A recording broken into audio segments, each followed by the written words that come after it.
This morning, the Chernobyl nuclear site in Ukraine is now under the control of Russian troops. The impacts of this takeover stretch far beyond Ukraine. That's because Chernobyl was the site of the world's worst nuclear disaster in 1986. A botched safety test at the atomic plant caused an explosion which sent clouds of nuclear material across much of Europe. Dozens of people died, and the area is still impacted. Chernobyl's position just north of Kyiv means if the plant is hit by artillery, radioactive dust could end up over Ukraine, Belarus, and other parts of Europe. And overnight, Ukrainian officials reported increased radiation levels in a number of places in the area. Here to help us understand the impact of this takeover is Seth Grae. He's on the board of the Nuclear Energy Institute and a member of the Civil Nuclear Trade Advisory Committee to the U.S. Secretary of Commerce. He's also the CEO of nuclear fuel company Lightbridge. Seth, thanks so much for joining us. So first, let's just talk through what your biggest concern is now that the plant is in the hands of Russia. Well, as long as there's no significant damage done to the plant, that there aren't very serious concerns. What I understand is that the normal Ukrainian workers are operating the facility and they are surrounded by Russian forces, so they feel like they are hostages. But I don't think there are Russian forces that are actually operating the facilities. Now, there's not that much to do there right now. The remains of the melted down reactor core are under concrete called the sarcophagus, and that's under a newer steel archway that protects the site.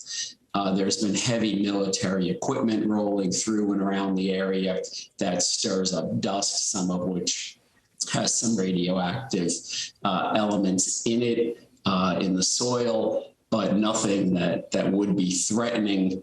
The structure is not designed to withstand attack. It's designed to protect what's under it. But what's under it is already very much encased in concrete and is very safe. Yeah, and Seth, you bring up one of the really concerning reports yesterday that was that these employees had been taken hostage. The White House was outraged, they said, by those reports of detentions of employees there. Now, let's talk through, though, what this whole exclusion zone looks like and what it means. I mean, there has been gunfire and fighting near this exclusion zone. The zone's about a 19-mile radius around the site of where this disaster happened. It includes an abandoned city. So if the Chernobyl plant were hit by gunfire or a missile, just explain what the worst case scenario would be.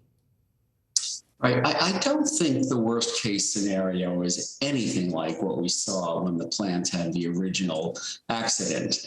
We had an entire core of a reactor on fire, open to the air and blowing into the air. This is something very different. This is fuel that's been cooling for decades, that is under concrete. If the facility were attacked, that would release radioactive elements into the air, but the large number of those have already decayed away. It would be more of a local issue. It would not be a significant threat. It would certainly make headlines to have radiation from Chernobyl in the air again.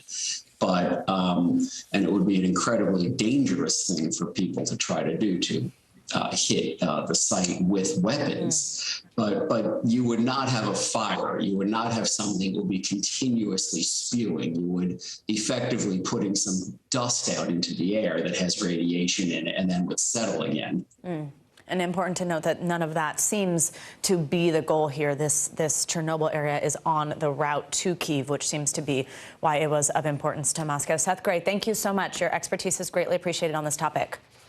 Thank you.